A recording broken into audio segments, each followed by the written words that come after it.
So say you're given a ring A, and within this ring you have a maximal ideal M and a prime ideal P.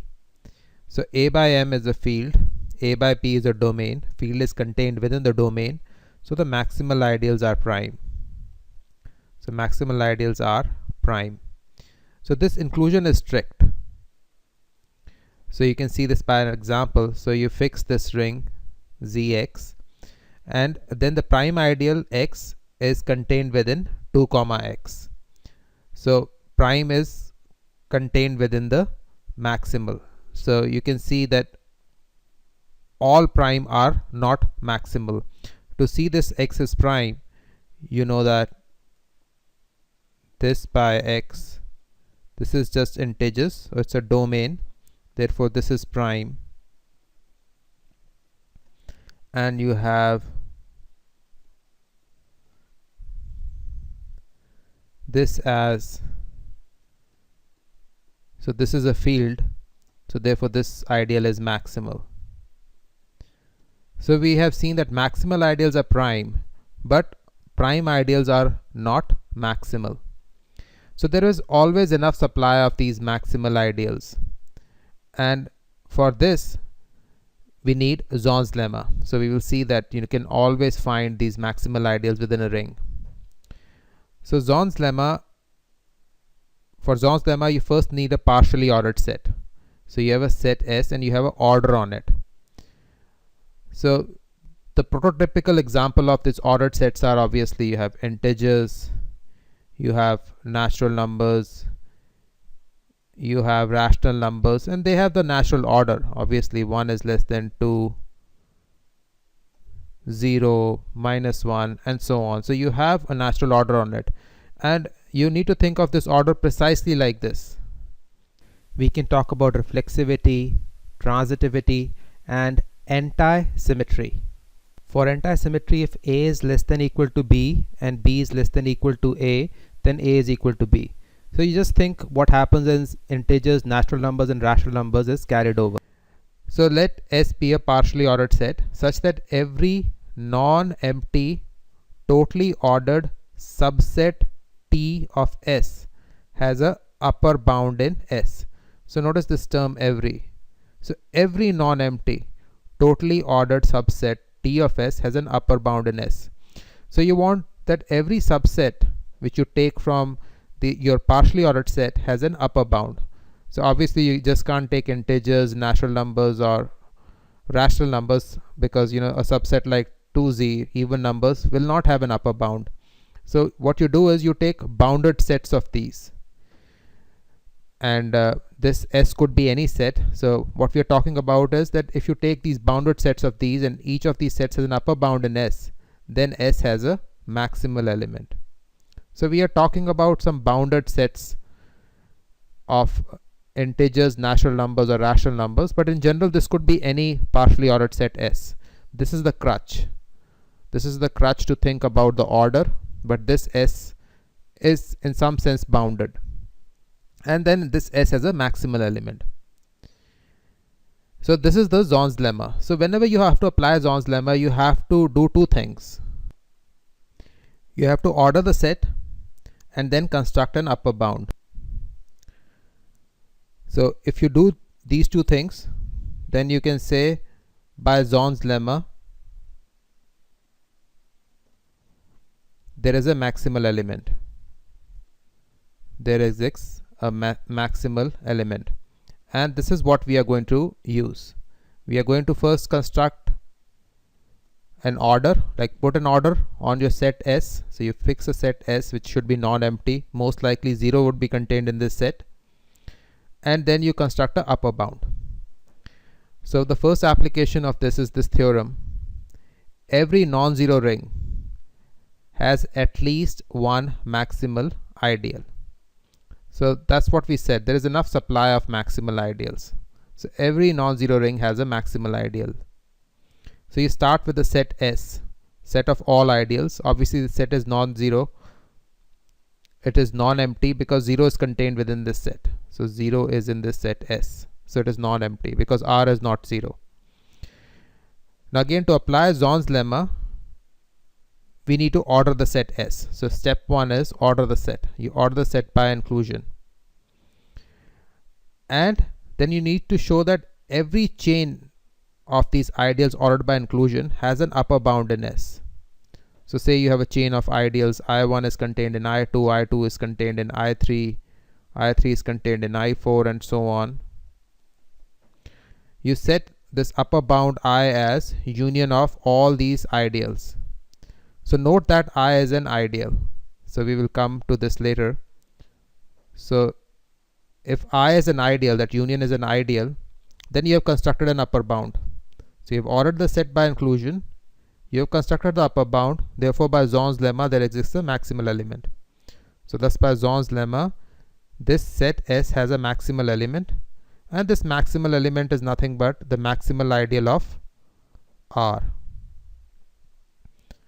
So you have shown by Zorn's lemma there exists a maximal element. So again, you ordered the set by inclusion and you constructed an upper bound, which is just the union of all the ideals. So we only need to show that this I is an ideal, because only then it will lie in the chain and form its upper bound. So this upper bound is I.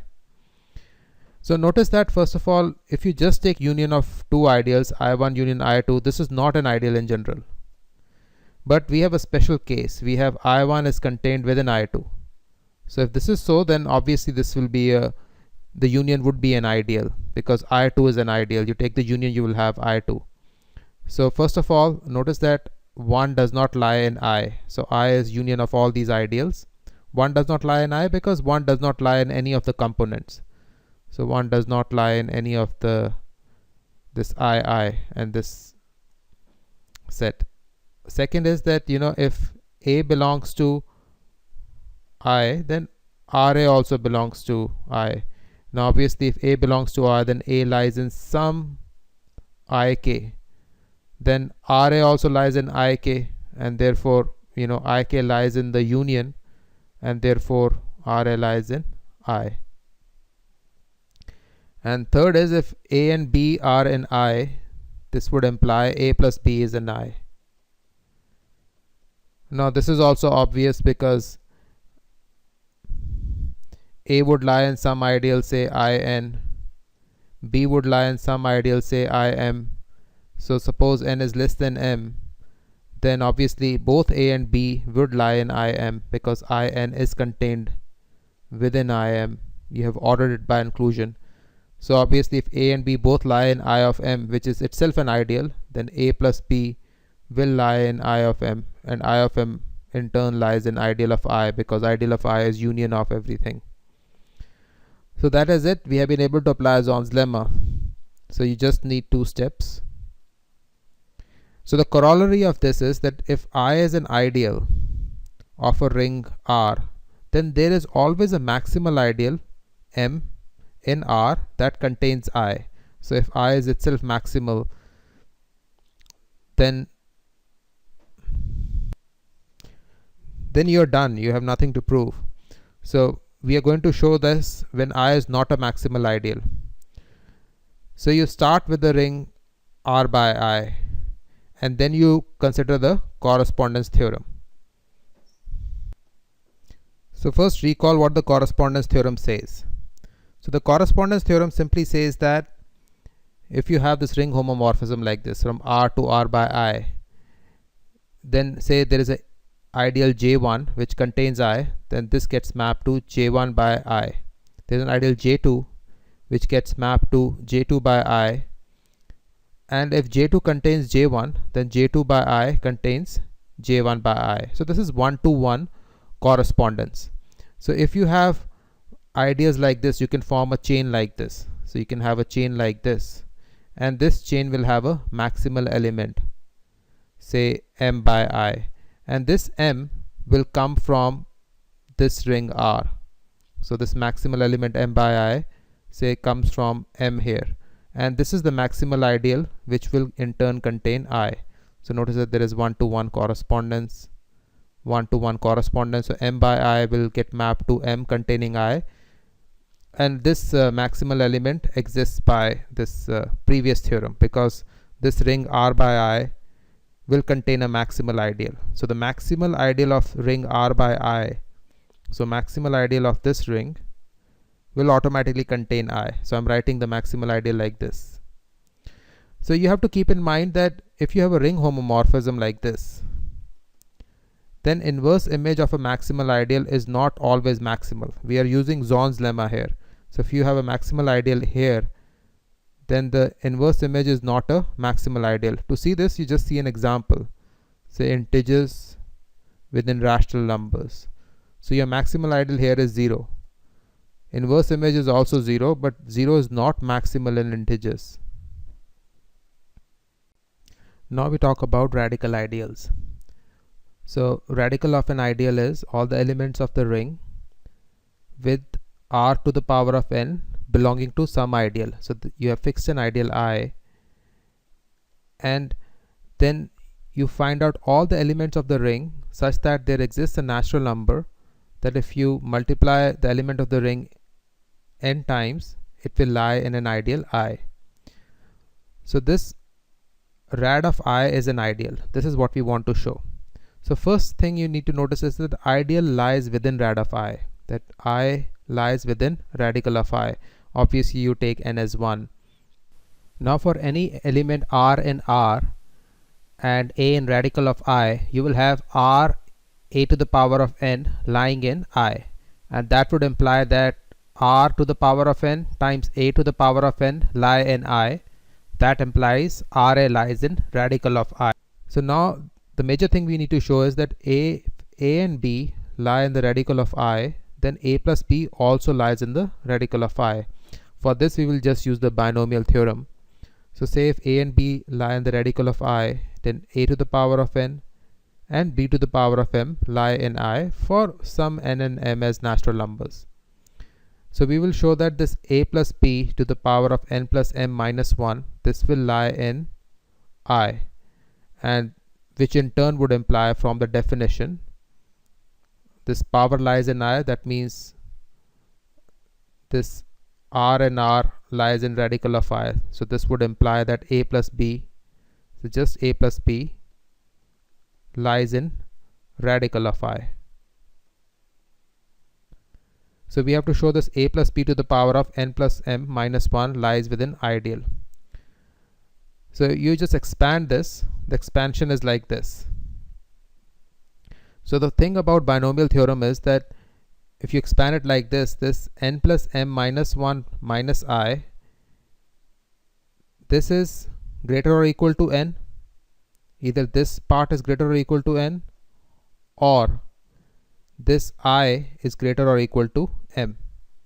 Now if this part is greater or equal to n, then a to the power of n would lie in I. If the first part is true,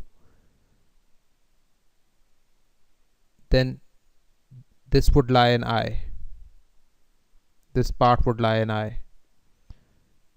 Or the second part is true, that is b to the power of I would lie in I. So either this first term would lie in I, either this thing would lie in I, or the second term would lie in I.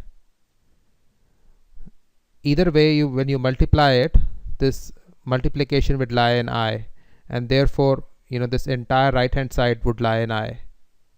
So that obviously implies that the left hand side lies in I, which implies a plus b lies in radical of I. So we have shown that radical of I is an ideal. Now we want to talk about the Jacobson radical. So Jacobson radical is nothing but intersection of all maximal ideals. So we want to discuss the characterization of a Jacobson radical. So this is the characterization of a Jacobson radical. So an element x belongs to Jacobson radical if and only if 1 minus xy is a unit. So first we go in this direction. So say x lies in the Jacobson radical, and say you pick m as a maximal ideal. Now suppose that 1 minus xy is not a unit. So we are going to arrive at a contradiction. So 1 minus xy is a unit, it says here. We are saying that 1 minus xy is not a unit. So 1 minus xy lies in some maximal ideal m. So say this ideal m. Now x also lies within this ideal, because x is in the intersection of all the maximal ideals. So x has to lie within this ideal. So that would imply that 1 minus xy is already in M, and then you have x also lying in M. So x times y would also lie in M. It's an ideal, so you multiply x with y, that would also lie in M. So this cancels out, so 1 lies in M. So this is a contradiction, because obviously 1 cannot lie within an ideal. Thus 1 minus xy is a unit. So if you take 1 minus xy as not a unit, that it lies within a maximal ideal, you get a contradiction. Therefore it has to be the case that 1 minus xy is a unit. Now in the opposite direction we use contrapositive.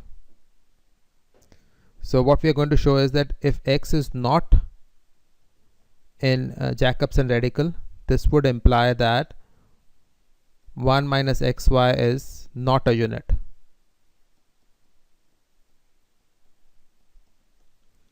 So assume that x does not lie within the Jacobson radical. So then there would exist a maximal ideal for which x would not lie in the maximal ideal, because x does not lie in the intersection of all the maximal ideals. So there is some maximal ideal in which it does not lie. So thus this maximal ideal plus the ideal generated by x would generate the entire ring R. Now this is an important property which characterizes maximal ideals, and this gets used again and again. You take something which lies outside the maximal ideal and you try to generate an ideal with it, you will always get the entire ring. Entire ring would also mean that you generate 1, or you have xy plus m is equal to 1, where this m lies in the maximal ideal M. Thus 1 minus xy is equal to this m, where m is in the maximal ideal. So since 1 minus xy lies within an ideal, this is not a unit. So we have proved this direction using contrapositive.